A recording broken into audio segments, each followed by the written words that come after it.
So this is the council table on April the 6th. I'll get it right today.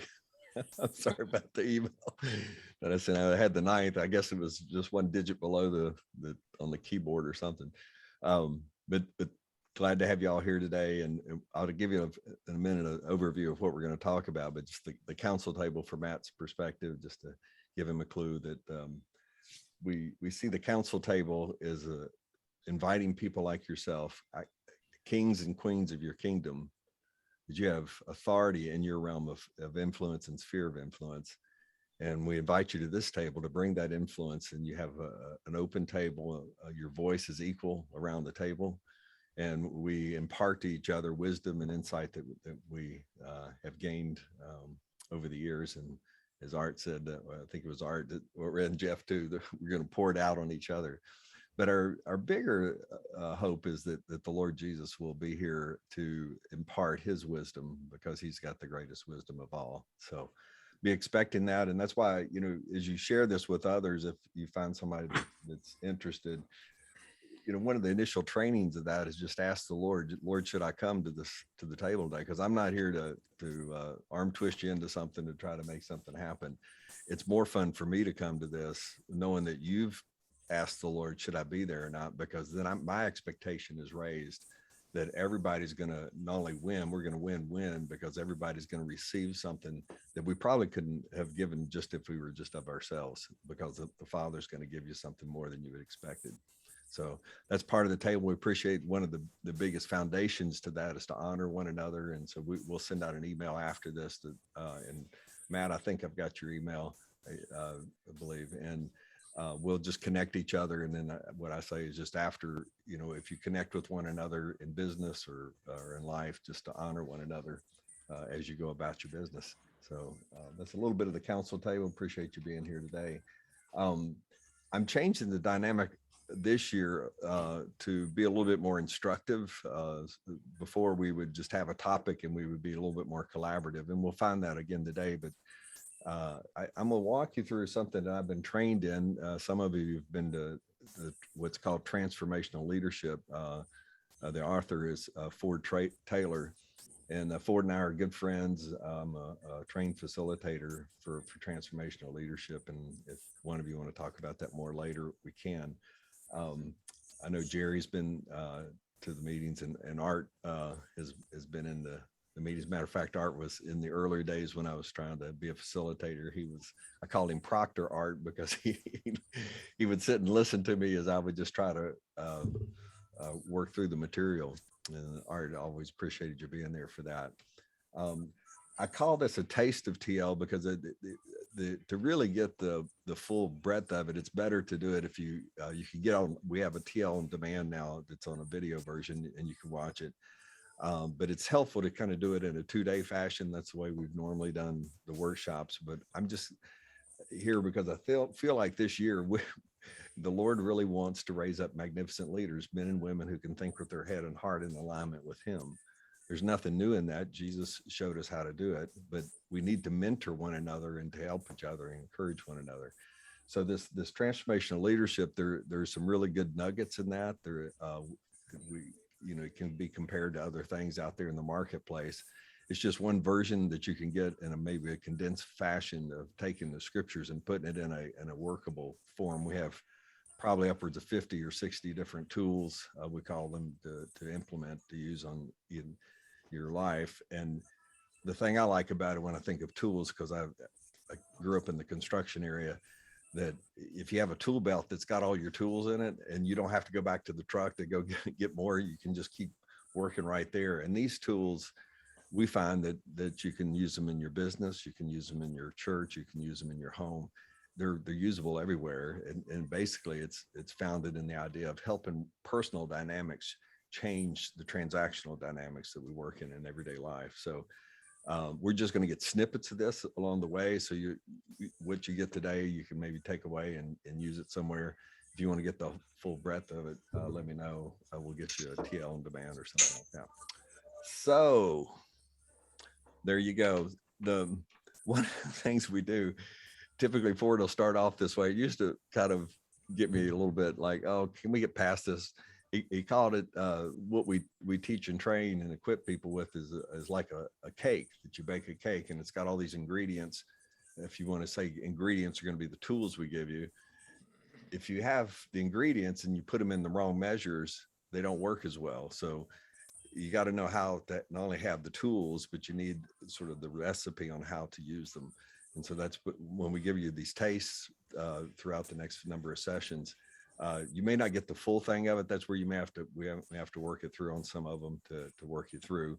But in the leadership cake, it was interesting with that thought process or that imagery of a cake, that once you get the recipe right and the right ingredients in it, when it comes out of the oven, it's great. And that's what people are looking for today, are leaders who can really, manifest all the qualities, we'll say, of Jesus in this case, since we're Christians, because the culture is really hungering for that.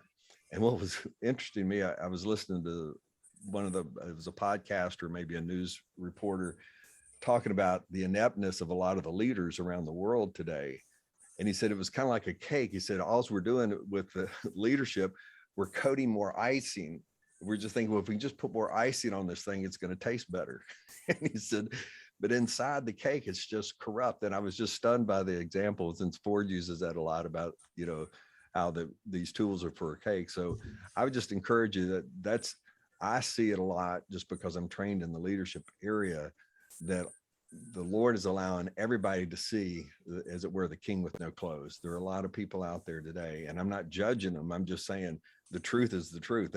We're finding out that behind the scenes, they're just not quality leaders. In one of the sessions we had, I think maybe 2 or 3 times ago, we did a collaborative thing on what are the poor qualities of a leader. And I'll be glad to send that out again after today if you want. But it's amazing. Most people expect the same thing. We don't want people that are mischievous or manipulative or controlling and blah, blah, blah. There were just a number of things that people don't want that, but they see it in the culture right now. And so how do we move to the other side? And one of them is, are we willing to change? Are we willing to change for the good, to be like Jesus? And so that's the topic of today, as to how to move into that. And before I get there, is there any questions about what I've just said so far about TL and just the concept of it? By the way, that's what the manual looks like if you ever see it. Okay, well, let's move on to it. Today, we are talking about change that leads to transformation. I do have some PowerPoints, believe it or not. I'm typically not a PowerPoint guy, but I figured since I've got some bullet points, I would just put them in there for you. But before I'll just go ahead and share the screen, and then we'll take a look at it.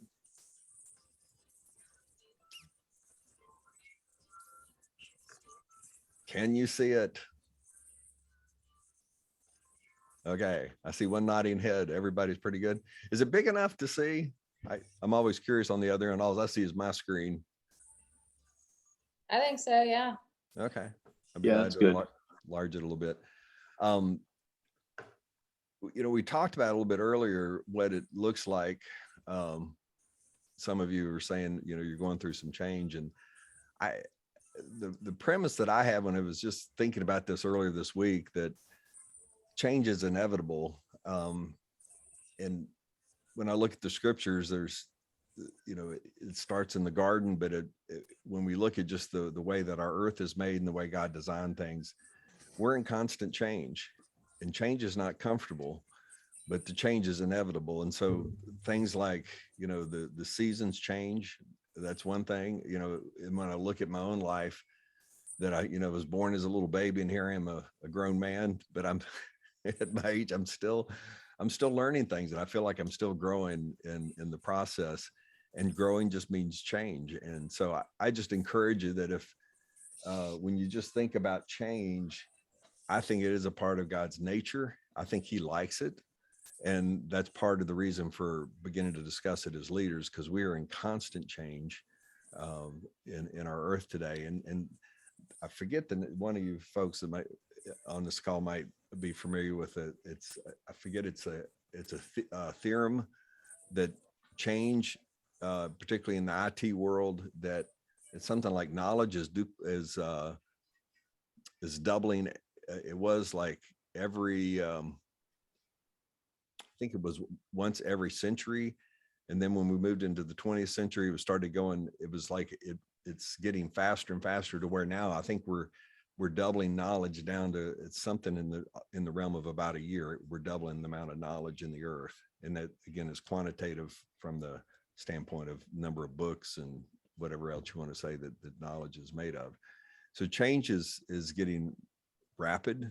And it's something that I'm not good at change at times personally, and that's why we'll discuss why it's important to learn how to change. But let me ask you this question as we move into this, just to get a context of what you are feeling or seeing today. What are you seeing right now around you that's changing? And it could be for good or for bad.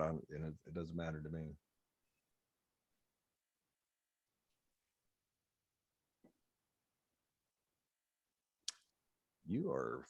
Everybody's on mute today. I could start off if you want. Yeah, please do. I think the biggest change, kind of immediate for me and my family is we have like 4 generations that live here. My mother's a retired teacher, probably saved money from every dollar she made. So she built a small apartment under our house about 5 years ago. She's now 93.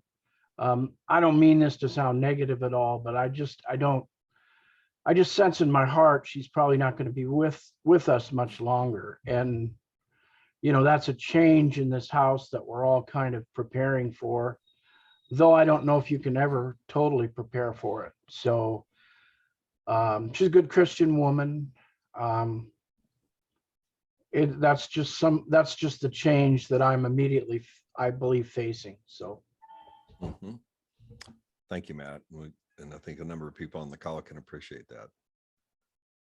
Anybody else? What change are you seeing around you? I guess for me, what comes to mind is more personal than in the world around me, but I guess I've been through so many changes, and well, I don't know, my friends, I guess friendships, it's like you have a friend that you think you're close with for a while, and then life changes and then they disappear. And I don't know, it just seems like for me, I've just recycled so many friends over the last decade, really, since I've been in Atlanta. Just never, it just seems to keep going. Whether that's true or real, or I don't know, they ebb and flow anyway, but yeah, that's just trying to navigate how that works. Michelle, I was going to say exactly the same thing. I was like, oh, she's saying words out of my mouth. There was a mature Christian here that I was very close friends with through the telephone. We only got together a couple of times, and then all of a sudden in December, we were supposed to get together, which we had not done out at a restaurant in a long, long time. And she said, I can't come. And she's never contacted me since. She just, boom. And it floors me how people do that without any consideration that they do that. And I have found, but I already know as an older adult, when you move, it's more challenging to make friends. And sometimes it's not because people don't want to be friends, it's because they don't think to open up their circle of friends. I learned that in Pennsylvania.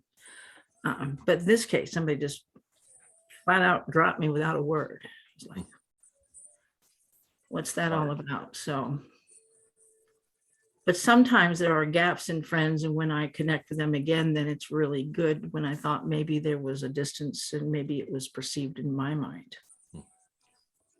But the change in flow of friends is very real.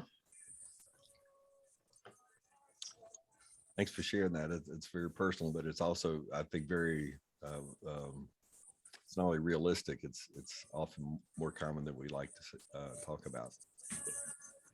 Anybody else?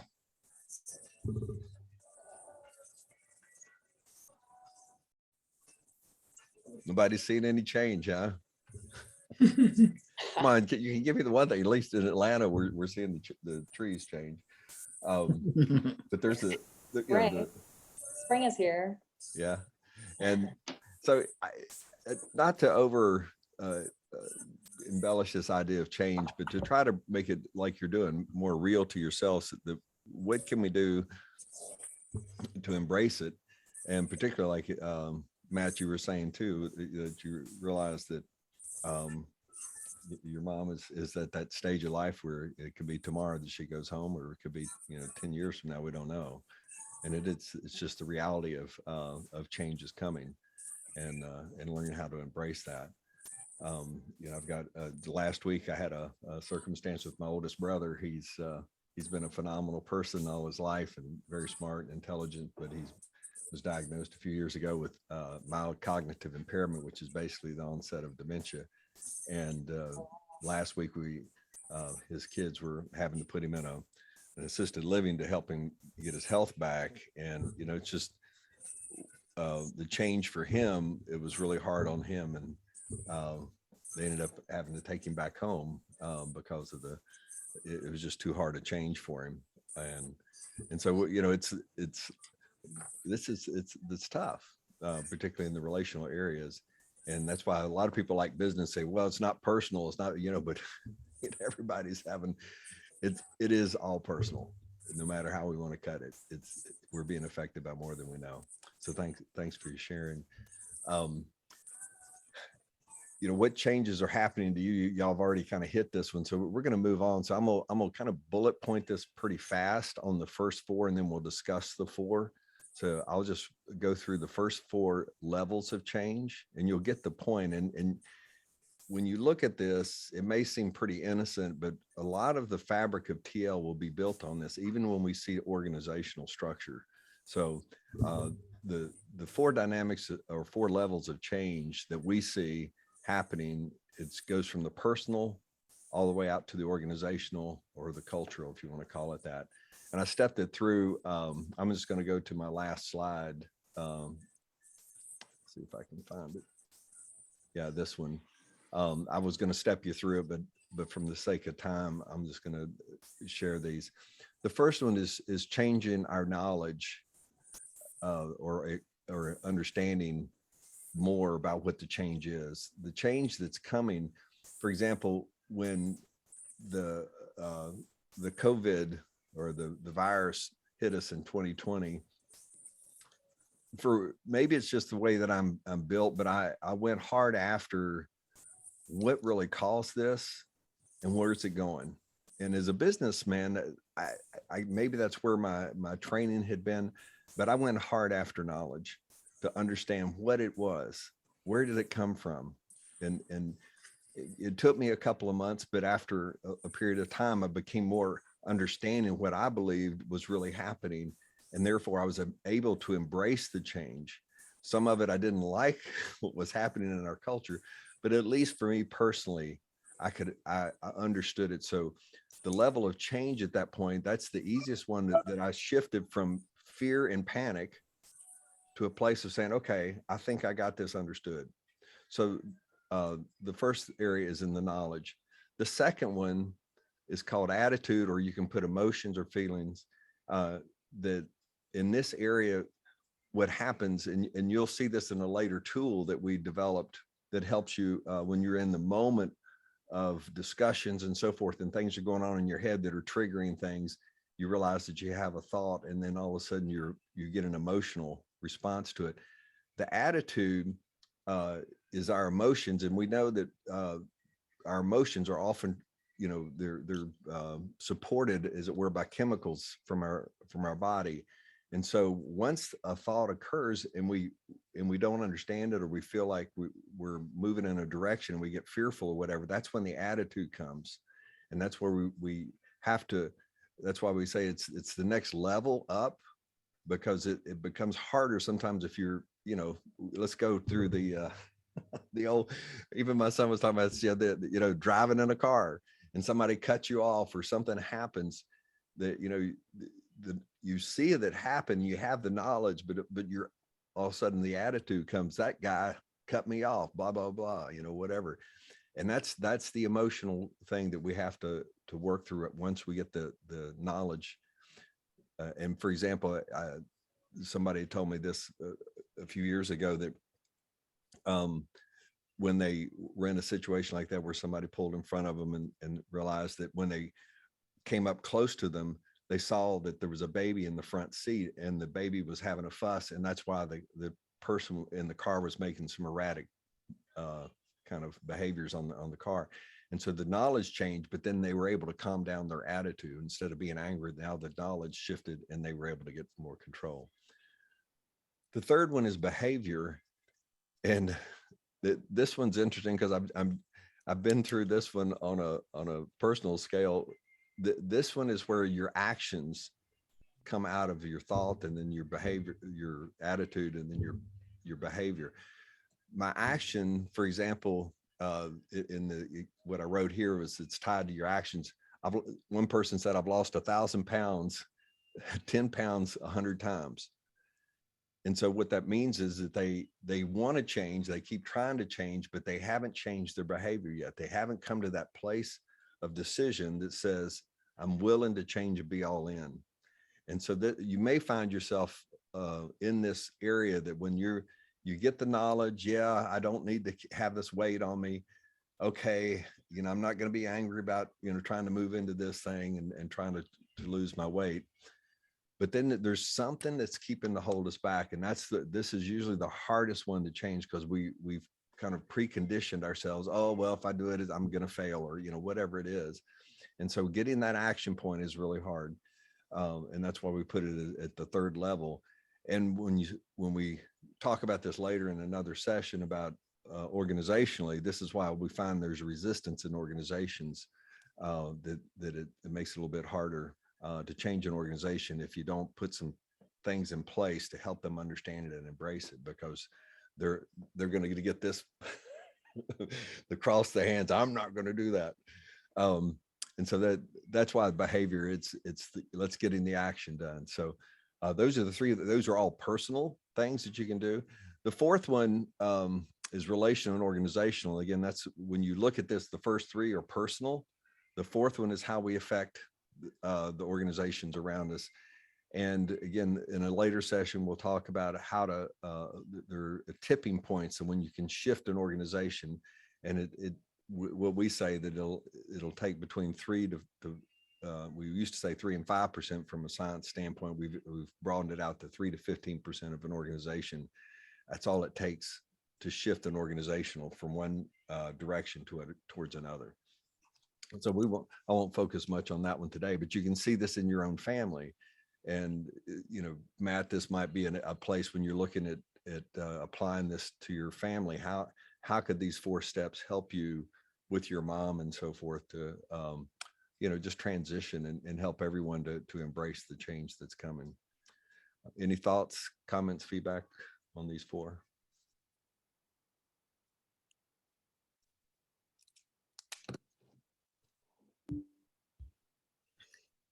I think that lack of knowledge is probably a really big point in big organizations, that the top leadership may know what's going on, but they don't convey enough to the people underneath them. Mm-hmm. I think it starts right there.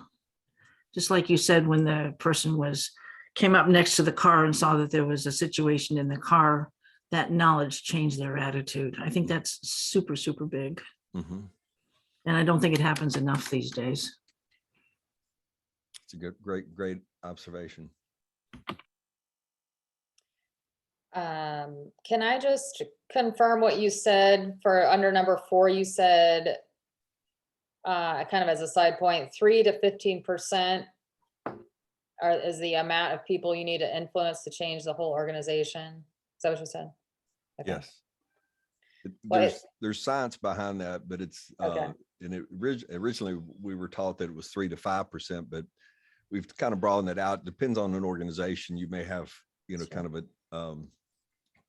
it depends on how concentrated it is, you know, in the organization versus the fabric that's out there. So it may spread out a little bit further, and that 15% may include that.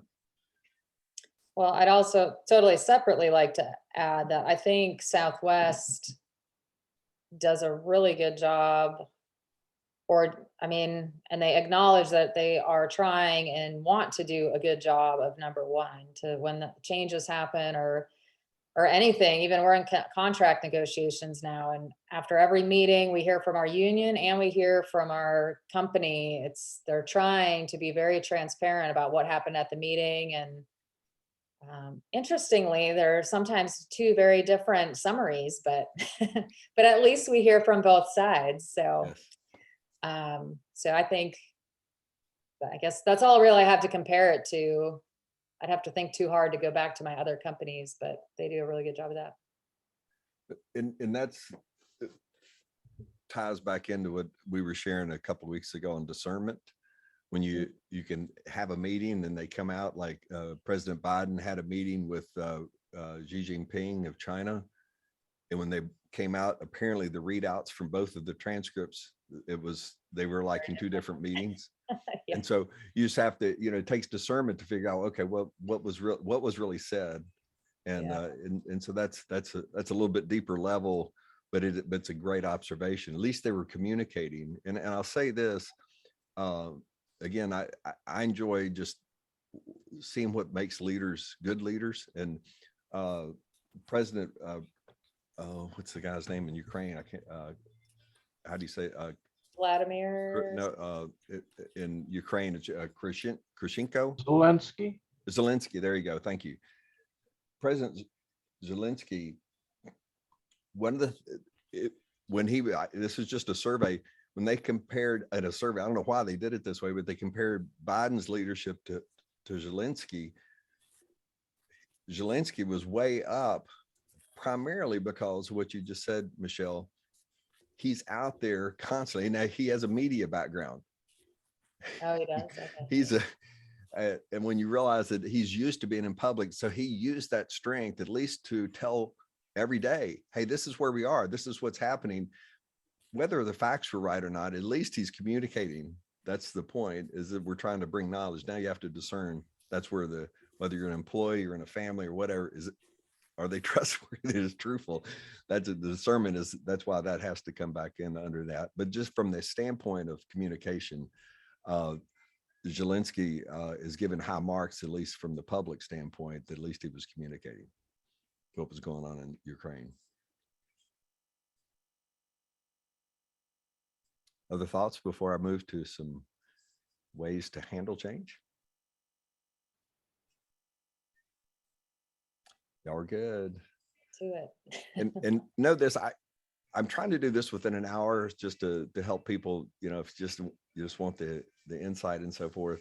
I can, as you know, we'll pray afterwards, and I'll stay as long as you want to. I love the prayer time because it seems to really be an amazing thing that God uses. So if you want me to hang out to talk a little bit about this, I'll be glad to. The next thing we're going to talk about the dynamics of change and strategies to deal with the dynamics. I'll send this out. I'll probably shorten just the two that give you the 4 levels and then these 9 changes. I'm just going to read through these for you. They're not necessarily like in a level like we were before. These are just things that people typically experience depending on your personality. Is a lot of it. Some people, if you do the Performax or the DISC, the DISC, if you're in the C area, which is where you like control, like accountants and so forth, they don't like change. And so they just need to know behaviorally that they're resistant to change. So when they're looking at these, the dynamics, they need to find something that's a good tool for them. So not all of these have to be used by you. And so it depends a lot about your personality and how you attach yourself to change and how you see it. But let me just read through them, and I'll give you a little, bits of insight as I go along from my own life. Feeling awkward.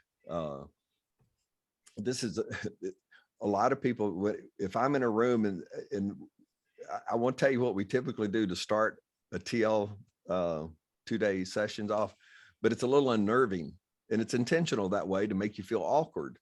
And and what we say is that when you're in an awkward situation, if you have, and this is where it's helpful to have a good relationship with the Father God, you can feel safe with him, but you may not feel safe in the situation. And so when you feel awkward, if you can just say, you know, I need to just expect the unexpected. I'm not going to be able to predict everything that's going to happen. And it's very helpful for me. For example, as I've shared on this, the last few sessions, I've been going through some health things myself. It's not totally debilitating, but it's frustrating for me.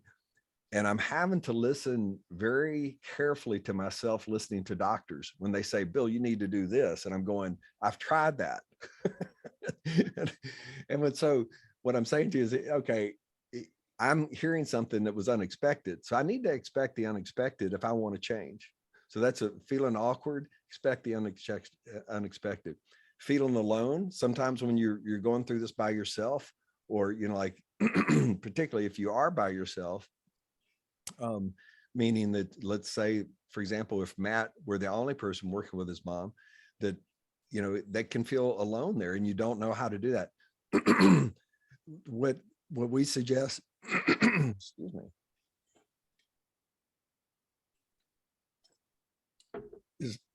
is to create structures and activities that create involvement. In other words, for those of you who are typically loners, or just, you know, well, I'll just do this by myself or so forth, press through to create activities to where you can bring other people along.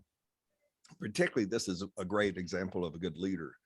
A leader will bring people in that are stronger in a certain area than they are, because some leaders feel like they have to control everything, and and if they do, they won't have the benefit. And so they can say, well, you know, the quote that's often said is, the CEO is the loneliest man at the top of the pyramid, or the woman. And in this case, the good leaders learn how to structure things to where they involve other people where they're going through change. There's a sorry, somebody's coming in, Mala. When you're faced with behaviors, you have to give up. And we talked about this. For example, a couple of years ago, when I had to lose weight, you know, I realized I had to give up my ice cream. That was my medicine at night. So you probably had your own things, but there are certain things that come upon us. And again, in the corporate settings, oftentimes things are changing. I remember being in a company where we were going through a recession, and they were cutting back on some of the perks, you know, like, well, an easy one would be, well, we're not going to provide coffee in the break room anymore. No, that's what I do every morning. I go in and get the coffee. You know, don't change my world. I have it figured out. It's those things you just have. And so what we suggest is, if there's a lot of change, just find one that you can go and push through on. And we've debated this back and forth. We'll often say, do the toughest first. I find that helpful for me. If I can get through the toughest, I know that I'm over the crest of the hill, and the rest of them will probably be easier to manage. This number 4, it says, you don't have enough resources. In business, this often happens, particularly for startups and people that are, you know, self-employed. This can feel really overwhelming. And this is where you do need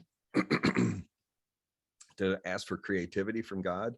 In other words, there are times where, you know, I think I've got to have it a certain way, but as I pull back, and again, this is where resources from around me, other people, involving them in the discussion, you know, it's helpful to get that input. But being creative, and again, a number of people on this call I know are creative in that. And for example, in Julia, just doing what you're doing on Monday nights, you're doing something out of the box. You're totally, you know, in a place of change, and you're incorporating people into that process. And I know that there are times where you probably don't have the resources, whether it's monetary or food or whatever. But be creative, look around and ask people for help. The biggest thing in that is that I'm not trying to be in control. That's a big one. And so people are coming people have bought into it and they're coming with ideas and they're saying, hey, can we talk about this? We need to take care of that. So that's been just beautiful. Well, good for you. And you need to applaud yourself for having that humility to receive from others. That's a Mhm. to me is a big quality of a leader, to be able to just receive that input and to know what to do with it, and see where you can change. And to me, this whole dynamic of change as a leader, and this is why I think parenting is one of the biggest resources in development, because when your kids come to you and say, hey dad, we ought to do it this way, and you're thinking, hey, I'm the 35-year-old, you're the 5-year-old, you don't know, and then you go, but let me think about that it may work, it may actually work. So it's hard to know when to receive input and when to push back on it. But that's great, Julia, thank you for sharing that. Number 5, cannot handle but so much change.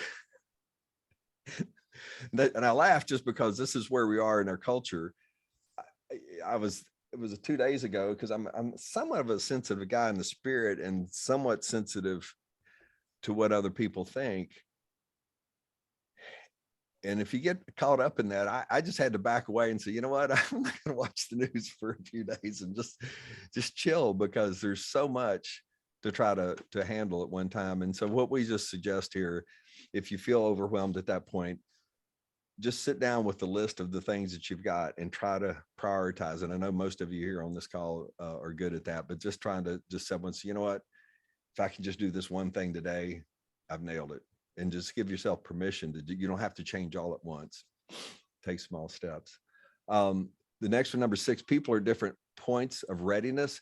Now this one's gets some more on the corporate side, or again, in the family situation, whatever. It is good to acknowledge that you may have been through this 5 or 6 times, but somebody else may not. And like, again, using Julia's thing as an example, you're going to start up another group. Well, you've been through the group now. You say, well, of course you just do it this way. You go, well, but you don't know. And so we say, bring people together and go through the toughest area again first.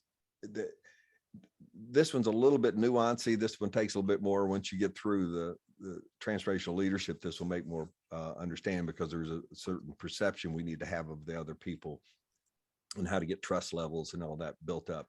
So just put that together, just bring people together and communicate to them and help them see the common vision, and go after the toughest one first.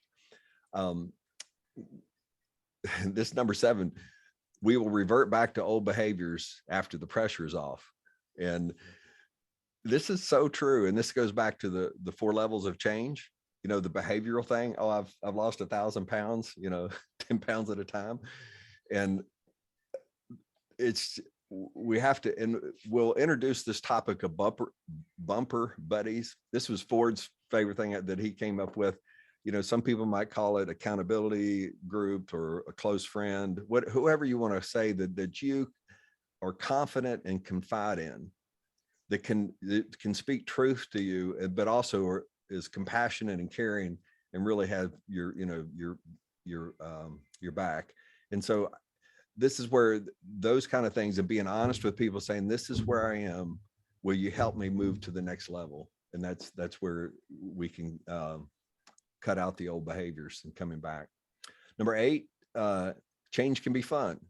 Now, I'm going through this right now with my wife.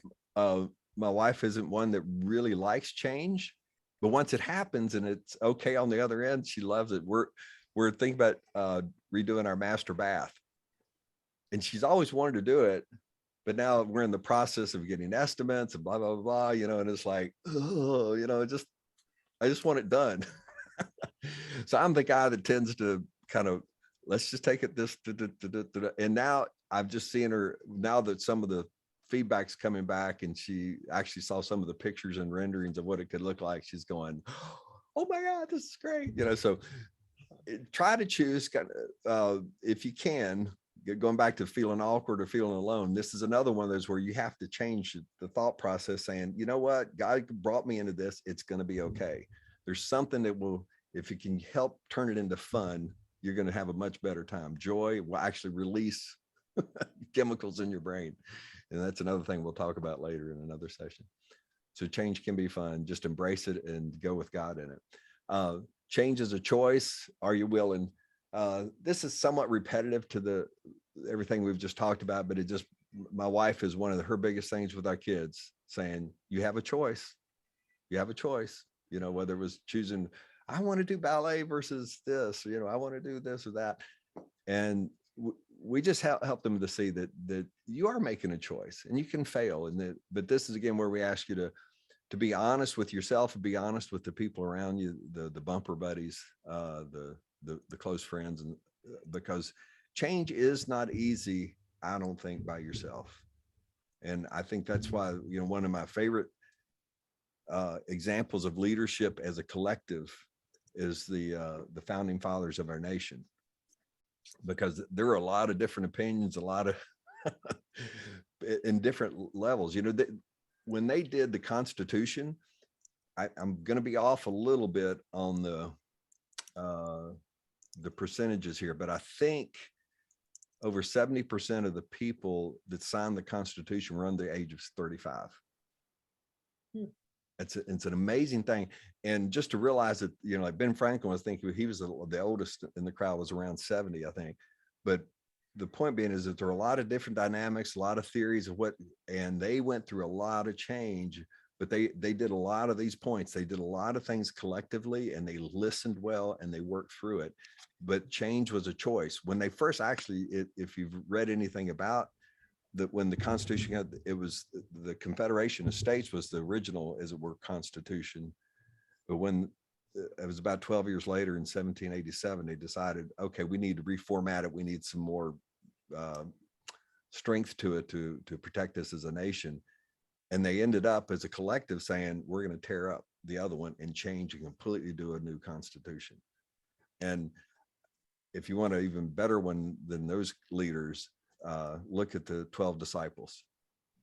When they experienced change, Jesus would often say to them, you've heard it said, but I say.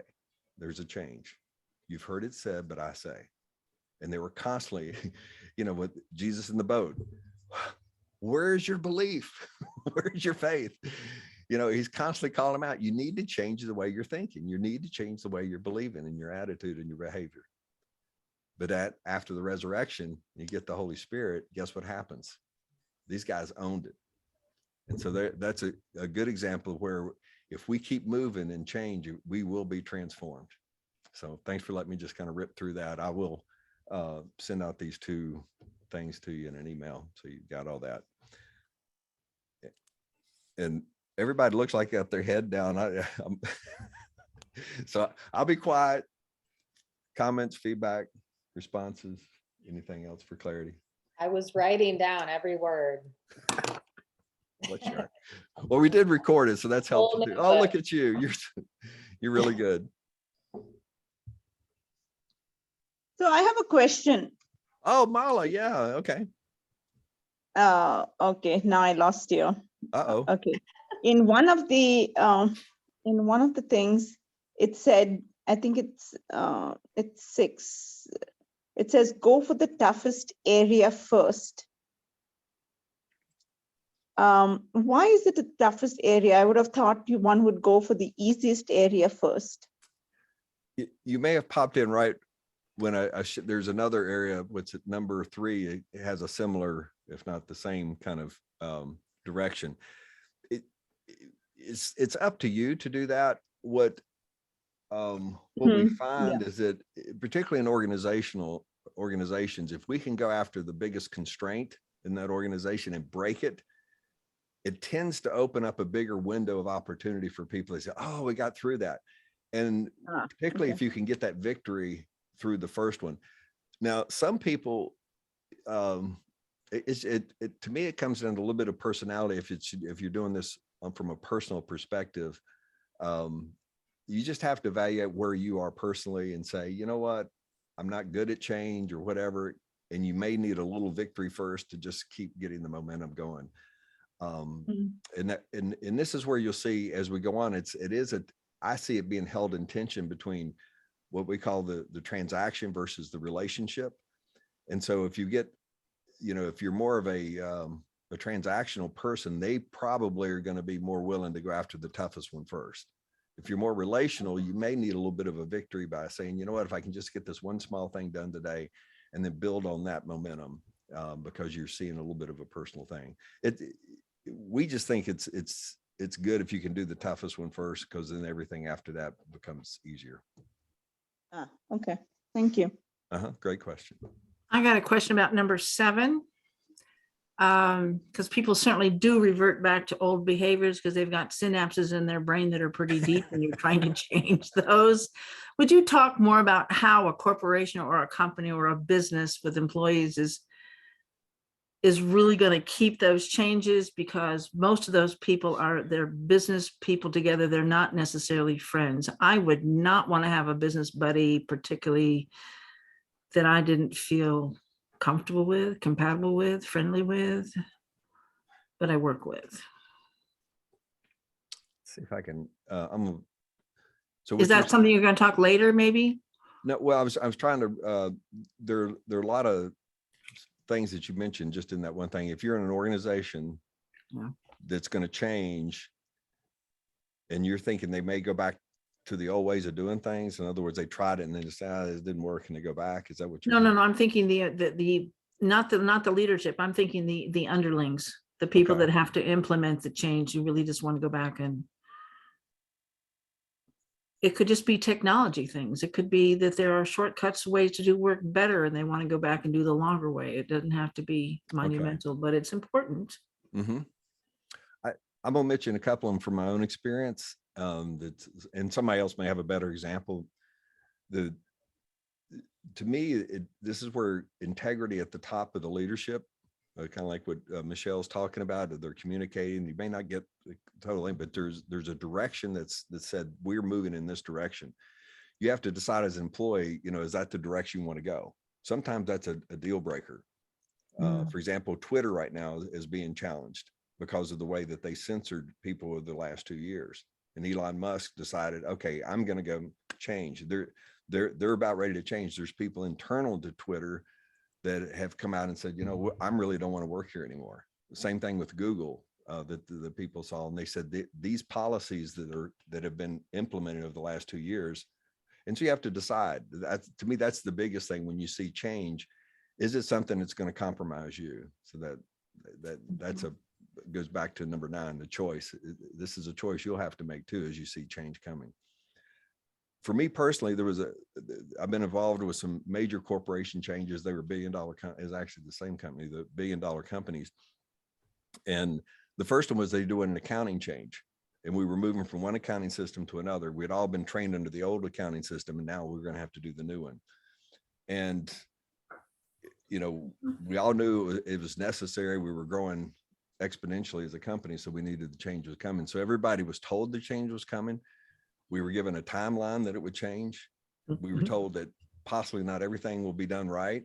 And sure enough, it wasn't. And it was painful, but we all embraced the change because we were communicated with and the knowledge base was there. And so it was good. There was another change that same company did that philosophically I agreed with, but the problem is it was going to change how I could work. It was going to add about another 20 to 25% more time to my life in the company that I just felt like I couldn't embrace. Although I loved what they were doing, I was just at a place that I couldn't embrace that. So I resigned on purpose. And I had enough respect in the company where just people appreciated that the CFO of that company reached out to me and said, hey, would you be willing to work over on the side with me on some stuff? And so I'm just saying that's where if you have to look at the big corporate structure, see if the change is going in a direction you can embrace, and then move in it. The old patterns, like you're saying, with the people, we talk about this in another session. We call them the lean inners and the lean outers. And the problem with what we typically do is if we're going to change as a corporation, and I've had to say this, I'll just use this as my one of my sons, and just trust me in the saying that I love my son and all that stuff. but he was doing some things inappropriate, we'll just say, at the age of 16 that was in my neighborhood. And I was already pushing back on some of the neighborhood people for doing this, and it was not good. I'll just say it was illegal. And he said, why, you know, all the, and I said, you know what? I said, here, and he said, Dad, you've never told us the rules. You've never written them out. And I said, okay, here they are. And I said, I had two of his buddies there. I said, listen, I want you all to understand this. This is where I stand. This is where we are going as a family. You have this choice. Here it is. You want it in writing. You either can do this or there's the door. Now, that's hard to do as a parent, to tell your son at 16, go live with your neighbor if you think this is not good. So he was trying to decide, am I lean in her or lean out her? And that's where this comes. And that's why leadership is not always easy. It's simple, but not easy, because I communicated, but it wasn't easy to tell him what the truth was. And just know that everything worked out well. And, but it was painful. It was hard on me too. So those are some examples. Some others, y'all might have some other things, but change within an organization is always going to happen. And this is where I think, particularly in the world right now, people are realizing that character does matter. Truth matters. A lot of these little things that we know instinctively and from the scriptures that are, you know, they're just fundamental good things for human beings to do. And we're realizing we've been saturated with a lot of people that don't walk that way. So is that helping? I don't know if that, Julie, if that was helpful at all. That was, yep. Okay. Thank you. Okay. Other thoughts, feedback?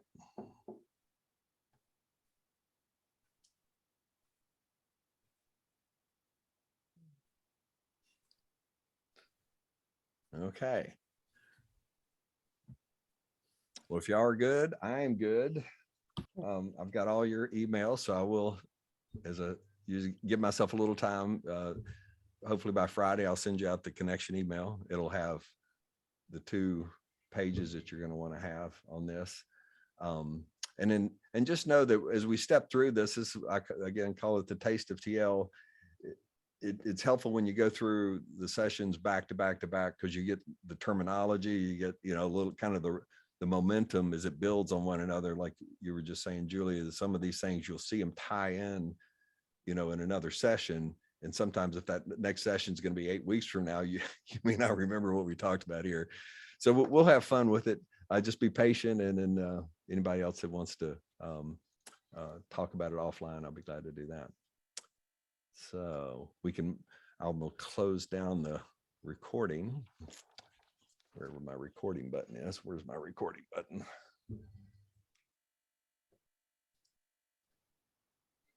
Where'd it go? Oh, I see.